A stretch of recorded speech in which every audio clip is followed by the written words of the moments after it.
dili nga musayo ay bawal. Mo na ning time natutuwa na tong Ginoo nga kining adlaw gibuhat ni sa Ginoo para nato. Ayaw na mo kadlo kana, imposible ang Ginoo bakakon, di ba? Siya may nagbuota na sa mga tao dili. Siya nagbuot nimo nga ikaw mo ani dinhi. Nganong niani ka dinhi sa tinuod kay gi-invite man ka. Mutuo ba mo ana?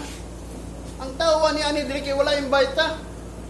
Kung siya nituo gayud nga siya iya sa Ginoo, muani gina siya kanunay kay nag-invite na siya sa diya ang Ginoo mag offer of sacrifice aron kita mahimong worthy ako. Mo bitaw ng revelation nga na isgutan na daan sa 7. Nga kinahanglan kita ma-arrayed na ta. Kanang madayan-dayanan na ta ba o robe of righteousness, a fine linen which is righteousness. Nga kini atong pagabuhaton dito sa simbahan, righteousness na ni. Kung sa may mga righteousness things o righteous work of God, that they may see your good work and glorify your Father which is in heaven. Nga makita nila, nga kita nag-glorify sa Ginoo sa atong langit o sa Ginoo nato sa langit. Pinaagi sa atong pagpakita sa buhat nga good works of righteousness, kanang tama ba? Nga buhat diha sa tubangan sa Ginoo kay na may ordinance, ito sundot katong ordinance. Mo nang giingon sa Revelation chapter 21, the tabernacle of God is in. Naana na sa tao, naana na sa imuha ng tabernacle, kaning simbahan, kani lang wa pa ni ma-explicar. Kung sa may naa diya sa simbahan karon, mo nang manulod yuta ng tabernacle kay naa diya ang kalinaw. Mo bitaw na sa 1 Peter, nga matod pa niya dinhi sa chapter 5 verse 10, but the God of all grace, who hath called us unto His eternal glory by Christ Jesus, after that He have suffered a while, make you perfect, establish, strengthen, settle. Nga mo na ang grasya sa Ginoo nga nagtawag ka nato dito sa eternal glory. Nga mo na kung ikaw nidawat kang Kristo, kinanglan mga lagad ka siya, pinaagi sa paghimaya kanunay sa Ginoo. Mo nang muanhit din ni musimbat ka nang mahimaya ang Ginoo. Dunay balaod ni Moses sa tungunang panahon nga diin sa diya nga nagtukod na sila atong tabernakulo. Giingnan si Moses, wala na ako nanatag sa inyo kay kada one na short ang time nato, nundang nako taas mo kayo mo nang sa sige na ko study nung taas akong wali ba. Kadin doon ay pulong nga wala ko nasulti nga dili ta magpakita sa simbahan matod pa ni Moses. Ayaw mo anhid dinhi sa tabernakulo nga walay gibit-bit. Do not appear me with empty hands. Wala kay gibit-bit, unsay gibit-bit nimo kanang pagpasalamat. Dunay regulation sa pagpasalamat. Ingon ni Moses kung magpasalamat kag peace offering with it kung kana harina na ug uwil na ug prutas ba na. Basta magdala ka kay ngano ma kana pasalamat na nimo kay kanang harina, kanang uwil, kanang prutas, iya wala sa Ginoo. Ang sinugdanan pagpasalamat kag gisugo sa Ginoo sa ilaha. Kadin moadto sila sa altar niya dal-ani niyo pasalamat kay ngano man gitagaan sila og seeds. Gikan sa Egypto, wagid sila dala kay naa sila sa desert. Hantod gitagaan sila og yuta nga Kanaan nga diin moadto sila dito bisag moagi sila mga gingharian nga dinhi awayon nila. Ang Ginoo nagyapon nagpadaog nila hantod nga sila sa yuta nga Kanaan nga promised land nila. Nya kay unsa may ilang tanong dito wa man sila kakita og kanang tindahan sa bayanihan. Pabukiran nga na maligyag liso wa may naninda tong una. Biasa man to nila gipanguhabi. Ang Ginoo naghatag, nag-supply. Unya ang ikaduha nilang gihatag sa Ginoo, abi nimo kanang tanan mga isda sa kadagatan. O mangingisda sila, nakakaon sila og kanang mga nakita nila mga bulawan dito sa mga yuta. Mo nang niingon ang Ginoo nga pasalamatin ninyo ang Ginoo kay ang Ginoo naghatag og abudansa. Mo ginaunta sa sinugdanan nga ang Ginoo gid mo supply. Mo na si Jesus Christ nagpahinumdom. Ayaw mo kabalaka unsa inyong imnon, unsa inyong kanon, unsa inyong ibisti, unsa inyong suoton, o unsa inyong ang puy-an. Kaya ang Ginoo nasayod na ana. Tanawa ninyo ang mga langgam, labaw pa mo sa langgam. Kadiin walay problema, langgam man to. Gusto ka may mong langgam, pintikon ka lang. Wa kay bili. Mo bitaw na pasalamat nga kita tao sa Ginoo, anak sa Ginoo. Mo na kadiin. Sa kabutang nga diin dalaygon dito kay Ginoo. Mo na karon akong giingon sa inyo nga diin. Ayaw mo kabalaka, Ginoo lagi mo supply nato. May mga kawalan doon. Wala yung gingon din sa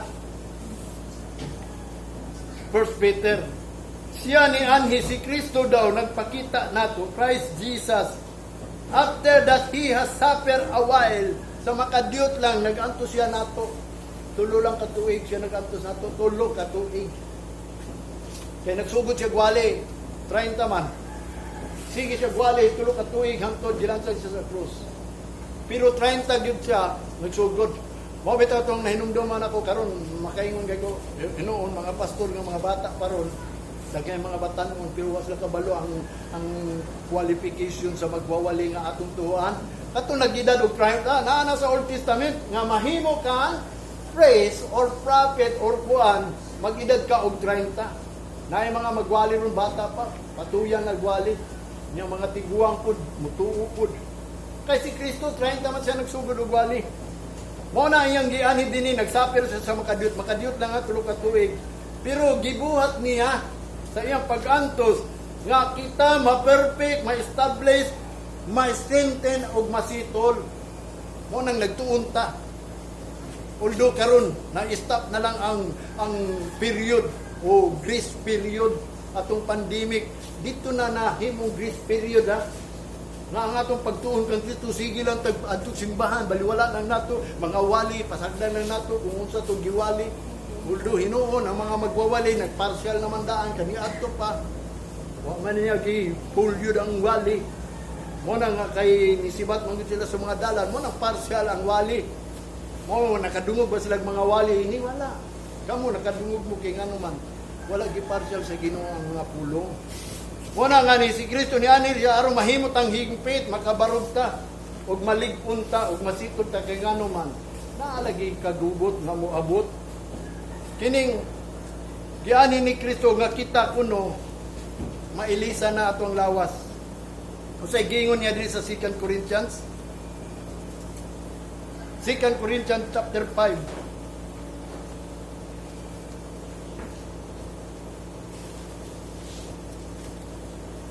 Verse 1 to 4.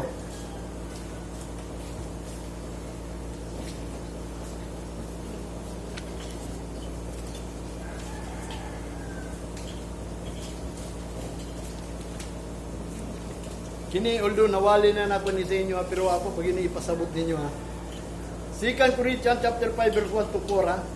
For we know that if our earthly house of this tabernacle were dissolved, kining simbahan ba, mawala ni, kay na may giprapisi ni Amos nga din, adunay panahon nga may tabo sa kalibutan, kagutmanan, dili sa kalan uno ilimnon, kundi sa pagwali kay ano man, madissolve man ni, ingon pa niya.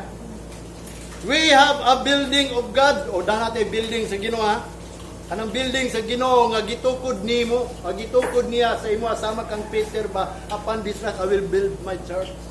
Anang giingon church puy anan sa Ginoo nga kanang templo nga giingnan niya mga tao, wa ba mo kay balo nga kanang yung lawas. Abi nimo ang tao miingon sila templo daw sila sa Ginoo, kanang church. Ang giingon ni Apostol Pablo, wa ba mo kay balo, know ye not that your body. Kaya nga nung giinglan noyi nat, kaya nagpakasalaman ko ng tao, wala sila kabalo nga puloy-anan sila sa Ginoo. Sa unsang paagi nga sila nahimong puloy-anan, ang Ginoo ang pulong, naabay pulong sa ilaha. Na mga Kristiyanon nga walay pulong, ato lang sa simbahan, mayroon ba kung wali sa pastor, ilahang mabutang dahil sa nahunaw kasing-kasing, aron di sila makasala, sama ni David. Matod pa niya, thy word have I hidden in my heart that I might not sin against thee. Sa tinuod lang, dili ka kalapas pag-ani nimo sa simbahan. Kung ang pulong sa Ginoo na ani mo, kung inungdan nga mo ani ka dinhi uban ang kamaturan, magsimba ka uban sa kamaturan. Mo na yang gingon, building of God, and house not made with hands, eternal in heaven. Kanang building sa Ginoo nga balay sa Ginoo nga buhata og tao. Kani madissolve man ni kay ngini pang-anay naman ni hadlok mo kung sakay ni mo tumpag ni. Pero ang Ginoo siguro nagatag time na to. Sa dili pa ang December mo nang gingon ang Ginoo na siguro bulihok na. Wata kabalo di ba? 4 months lang gingon ni Jesus Christ. Naagyo na dito, matod pa niya dito. Akong tapuson ang mga bulaton nga gisugo sa akong amahan kay ngano man upat na lang ka bulan ang harvest. Unya gingon ni Jesus Christ, ang harvest is the end of the world. upat na lang kabulan kung kwintaho nato na ang Domingo isa ka adlaw sa Ginoo as atoa nga itugot sa Ginoo naatay 120 days. Monta nato pa ngayon pero wata mahimo. Pero kung ang mga upat ka bulan, kanang upat ka bulan ng 120 days man ha. Unya kung kwintahon po si Ginoo tong Lunes, Biyernes, Sabado ay wala na. 16 Sundays na ta. Pero muna kung gingon, pasalamat ta kay Ginoo karon magpadayag kung sa tong buhaton. Ato na nang buhaton sugdan na nato sunod Domingo kinahanglan mabuhat nato na. Manang gingon musayo na ta aron ipakita nato happy ta ang willing. Aron sa diha nga moabot ng time kanang mystery mo na kung gingon sa inyo mystery. For sa verse 2, for in this we groan earnestly desiring to be clothed upon with our house which is from heaven. Mao ni ato ang gianhi dinhi. Kabaw nga ng groaning, nagamulo. Pare atong unang panahon, ang mga Ehipto na, ang mga Hebrew, nagmulo dito sa Ehipto. Nga naman, wala na sila pahulay, wala na sila kabalo, unsang Domingo, unsang Lunes, unsang Martes, Santod, Sabado, sige lang, trabaho sila, mundang lang gabi, pagkauma po trabaho, wala. Moto ilang groaning, ampo nila, ni una si Aaron, naghangyo gid siya sa Ginoo kanunay mo na inungdan ingon siya dito sa Old Testament o kang Ginoo nakadungog sa ilang groaning. Ang ilang groaning abiro ang ilang pagka-bandage is very cruel daw kayo. Ang ilang pagka-bandage dito sa Ehipto grabe kaayo. Pasagdan lang sila mamatay sa ilang trabaho. Wa nagay pahulay. Mo na ang Ginoo nagatag og pahulay. Nya kanang gihatag sila pahulay, dili na para ila karon relax sila mutan-og TV, mutan-og sila musuri sila dito sa mga beach. Kundi para na paghimaya sa Ginoo kay ang Ginoo ray nakapagawas kanila. Mo sa na kanato kinsa may makaluwas nato. Kinsa may muluwas nimo ining gitawag og nanat sa taliwala sa pandemic sa tristining of God ang Ginoo nagtreat na. Wa ko kabalo nga kumawala pa ba niya aslong ang Ginoo naghatag nato og freedom nga diin siya naglukat nato naghatag sa time gamay nga kita makahalad pa sa Ginoo nato panikamutan. Mo ni atong groaning nga diin masuutan lang kita kay dili man ta hingpit, di ba? Mahadlok pa man ta. Napatay kahadlok labi na kung ning moabot ni ang gitawag og mapintas nga mananap. Unya before ana napoy gira moabot din ang gira. Ayaw ninyo kalimtina. Ready na ang kalibutan. Sa tinuod lang. Ulo kung wa man mo nagtanaw ako, nagtanaw ko, anong sulti ko ninyo? Dili ni bakag. Ang mga armadong dasod, sabi mo ang magigawa, magira dili nation, kingdom, bato kingdom, kining China o ang Amerika. Unya, ang Amerika po niya, tubang na po sa Iran. May tabog yun na. Kaya mama na i-prophecy. Kinsa may muhari sa kalibutan mo, bitaw na mag-away sila kung kinsay hari nila dili. Kay kanang hari mo ni sudlan ni mapintas na mananap. Kay ngano man usbo niya ang balaod ang mga times, mga panahon sa pagpangalagad sa Ginoo. Mo na yung gingon ni propeta Daniel. Pero mao na ato ang gipangayo karon sa Ginoo ngano nagsimba ta, ngano nangalagad ta. Kay ato ning gipangayo nga kita masuotan. Kamo gusto mo masuotan? Ako sa tinuod lang di man ko hingpit. Muna nga gusto na ko nga din sa diha nga din natay time wabot ang panahon nga suotan na tagkalit. Kanang the perfect time will come and the imperfect will vanish away. Mo ni giingon ni Apostol Pablo. Mo ni atong gigroan tanang matod pa niya this we groan earth at kanang earnestly kanang matinud-anon di ba? Anang namugos kita sa Ginoo Lord kagay gid mi anang gitawag og kanang tabernakulo. Nga matod pa niya kanang building of God nga dili binuhat og tao. Sa verse 3, if so be that being clothed we shall not be found naked. Aron kita sa diha nga masuotan na ta. Excuse me. Masuotan na ta, masininaan na ta di ta makaptagan nga hubo. Pag-abot sa Ginoo, pag-abot anang war na narapatay vaccine dili. Kabaw ba mo ana? Salamat, glory to God. Pwede na ta mag-beach, pwede na magsuri-suri, panagsan na tumatok simbahan, ano ba? Balik ta sa normal. Dili ta sa spiritual. Pero ako challenge sa inyo, last days na rin. Little space of grace. Nga nung little space of grace, Ang Ginoo dili na muhatag nimo grasya kung maglaglag pa ka. Kadto lang nag-ingon nga nag-adapt ining gamay, kadto naning kamot ining gamay. Katong gitawag og kanang extension of mercy, extension ra ba ni sa mercy nga sa Ginoo ako ning pahimuslan katong mga tao mo toy gipangita sa Ginoo. Dili ingon nga mo bitaw nang dalay ko ng Ginoo nga naghatag siya kanatong encouragement pag-usap. Gi-revive na pud usab, di ba? Hantod gayo di revive ni nya labaw sa tanan uldo kung wa ayan na mo paabot na ng vaccine kay wa man may kwarta pod. Bayad man ang vaccine, di ba? Ay nagmapilang ta. No, kung mapilang ta glory to God, pero ang usa ka butang nga di nato ang gipasalamatan nga ang Ginoo magsuot na nato og cloth ba. Usa na nga cloth, building lagi mamatod pa niya. For we that are in his tabernacle do groan, being burdened, not for we would be unclothed, but clothed upon, that immortality might be swallowed up by life. Kapag mo ning mortality, kanang madunot ba, kining lawas na to ba, lamyon ni dito sa kinabuhi, kanang kinabuhi, nga walay katapusan ba, kanang eternal life ba, ihatag na sa Ginoo, gidawat na to si Kristo, naam tate eternal life, pero wa man ta na kinabuhi, about anang eternal life, doon naman ko pamaagi sa eternal life.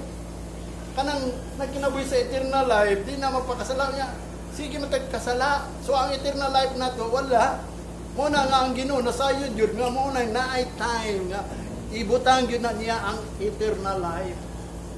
Nga unsa na, nga i-clothe na sa mga tao katong nangita gayod, nga gusto masininaan. Kung dili, ug mao na ko isulti, nga nung nianita simbahan, aron kita masininaan. Nga kaning atong mortality might be swallowed up by life.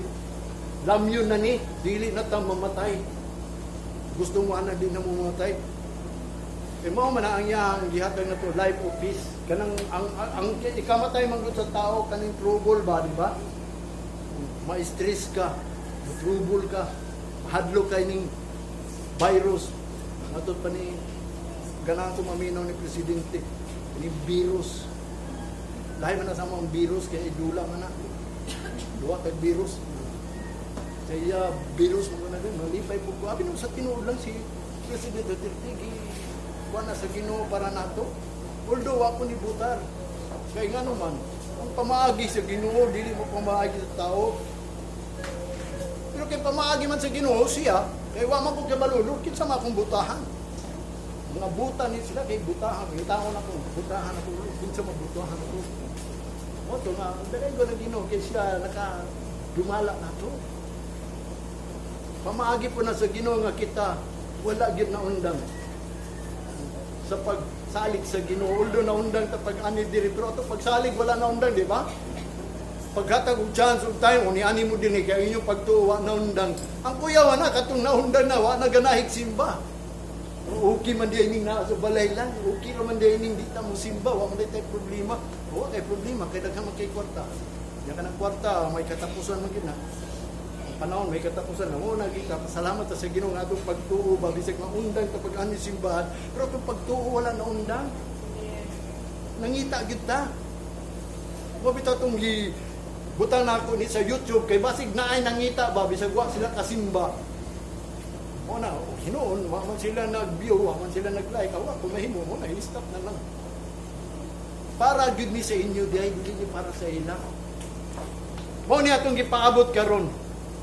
Sa verse 4 atong baliko na, in this we groan earnestly and being burdened. Adunay tay kabugat, do na bumi kabugat nga masininaan jud mo. Gusto gyud mo masininaan. Aron di ta mahadlok ana ba kay nga naman kining isinina nimo niya nato abi nimo unsa ni? Kining to be clothed building of God nga matod pa niya eternal in heaven, clothed upon the mortality might be swallowed up by life. Kining ato ang kinabuhi nga madunot, dili na ni madunot. Mo nang giingon niya dito sa 2 Timothy chapter 7 ha. Kanang pagpakita sa Ginoo, the appearing of Christ is abolish death. Giwala niyang death ha. Kanang pagpakita ni Kristo ngano si Kristo niya ni diri, paon niya to. Mo bitaw tong history sa katong nganong namatay siya sa tulo ka adlaw. Asa to siya bi? Ang komentaryo, although naay nabasahan niya sa Bible, pero doon ay komentaryo kay ngano man gibasin nila sa Bible. Tuwa to siya sa yuta sa lubnganan.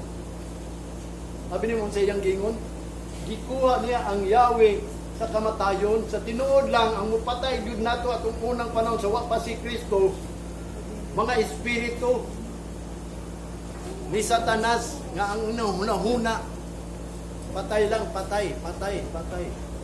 Baliwala na nila patay, mo na hinungdan ang Old Testament. Ang patay, wa na gini kay Maya sa Ginoo. Mo na usag giani ni Kristo diri, siya ang nagpakamatay aron dili na sila pangpatyon. Di gid na nato masabtan. Kay eternal life yang gihatag. Mo na nangalagat ta dinhi aron di ta mamatay. Sa tinuod lang mystery man gud ni nga wali ba nganong di man ta mamatay. Unsa ning mystery nganong di ta mamatay?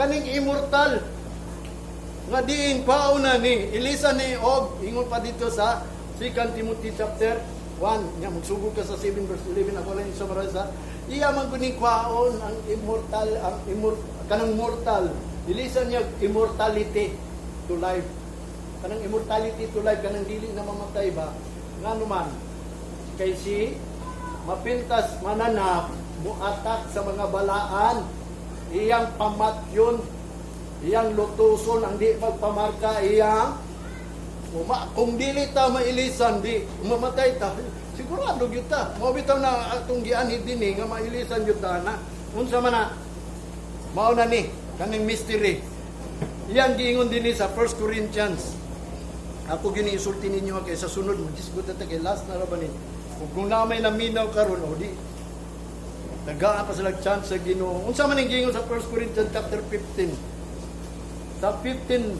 to verse 50 to 58. Mao na yang gingon ang mystery ha.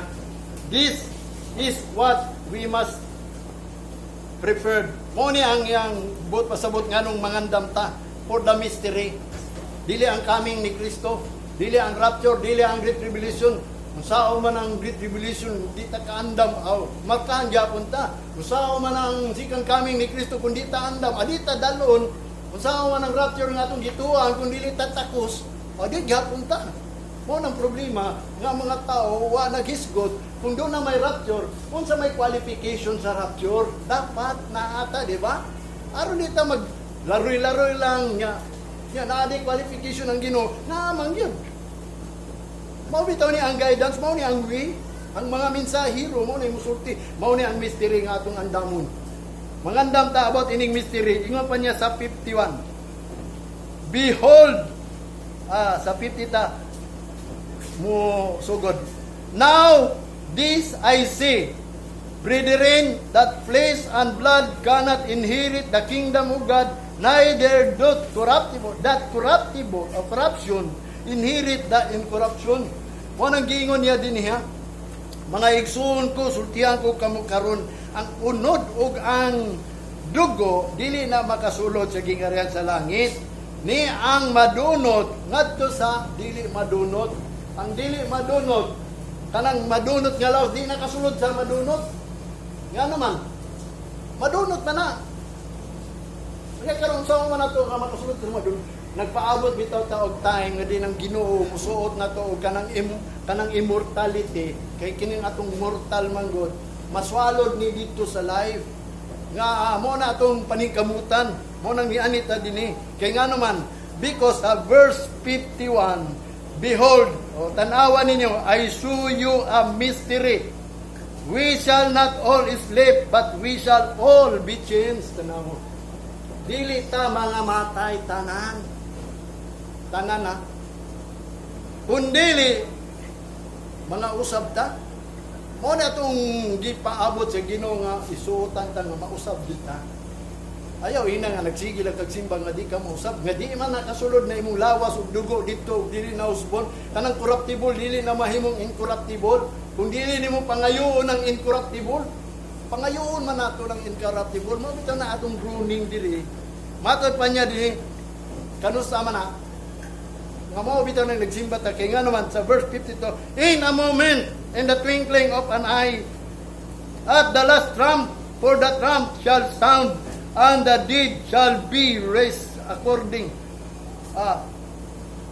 raised incorruptible and we shall be changed. Nawa ang ilamang kung gibasihan ni Pablo katong Kanang gitawag ug kanang gisulti niya sa Thessalonians gani kanang rapture ug a twinkling of an eye usara. Dili na usara. Kanang rapture kung imo nang basihon diri sa Bible, ini katapos na sa kalibutan. Kanang mahuman na ng mapintas nga mananap ba nga ang Ginoo mo kay kung rapturon ta kung kinabuhi mangguta forever o magkinabot ka forever kung ibutang nato nga kanang rapture diha pa sa dili pa mahitabo ang pan asa man ta magkinabuhi nga naa pa may nanghitabo sa kalibutan dili forever. Bitaw na nga kung kita maghuwat lang sa panganod ang pangutan kailang takatuig sa panganod sumatupoy ang sa panganod nga din katong narimin iyang giingon nga din muuna ang patay unya katong narimin sa gawon ra magdungan ra ang pangutan na asa sila padulong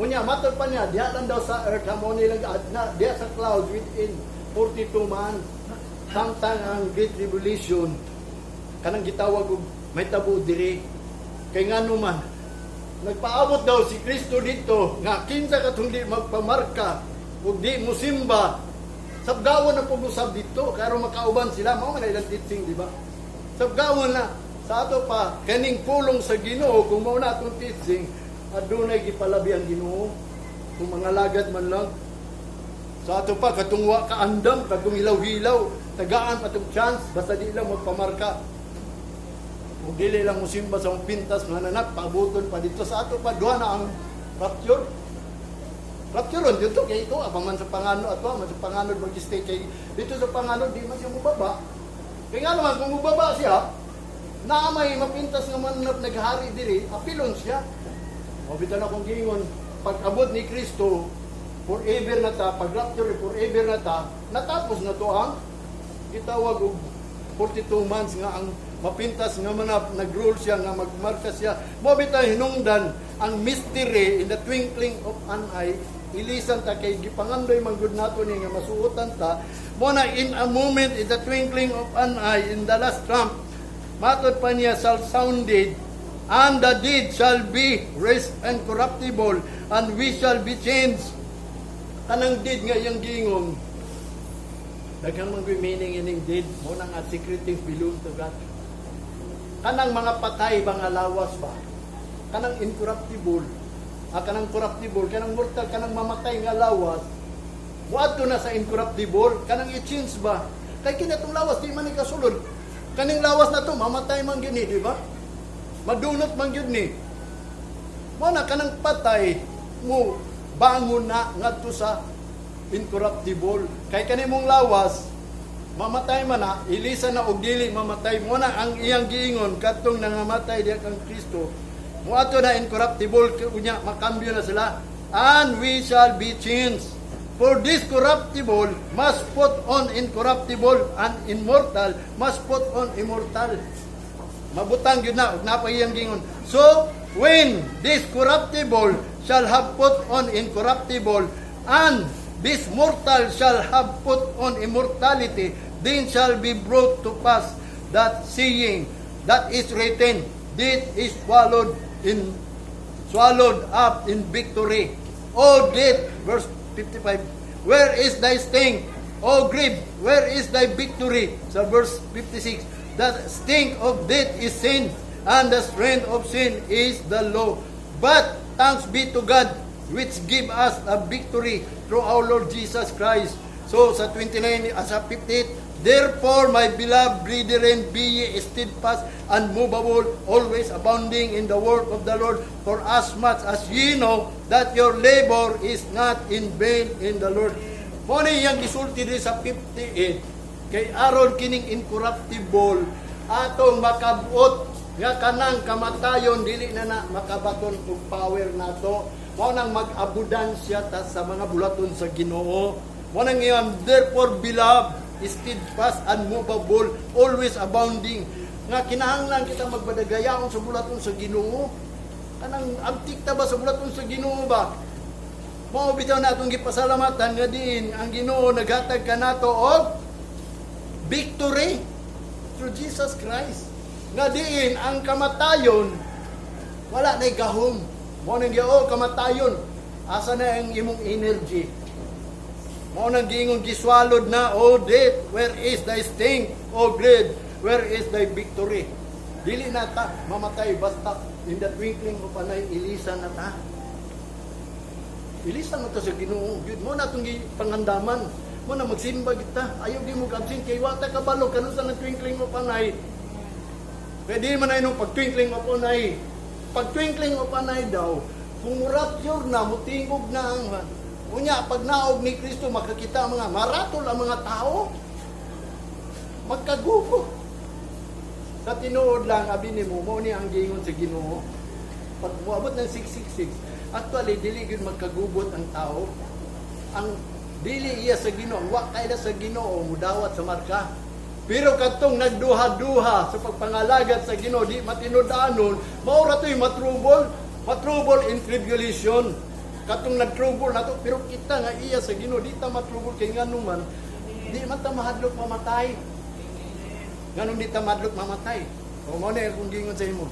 Sadya nga diin ang order sa Ginoo mo abot na. Kay the tip of a good man or order of God. Mo ni sa 1 Corinthians chapter 15. Mo na niyang gingon diha. Verse 23. Mao lang gyapon na gi-continue ni Pablo, giuna lang ako tong 58 aron masabtan ninyo kaning 23. Sa 23 hangtod sa although nabasahan na nato ni, pero ako ning balikon ninyo kay mao ni atong gianhi diri.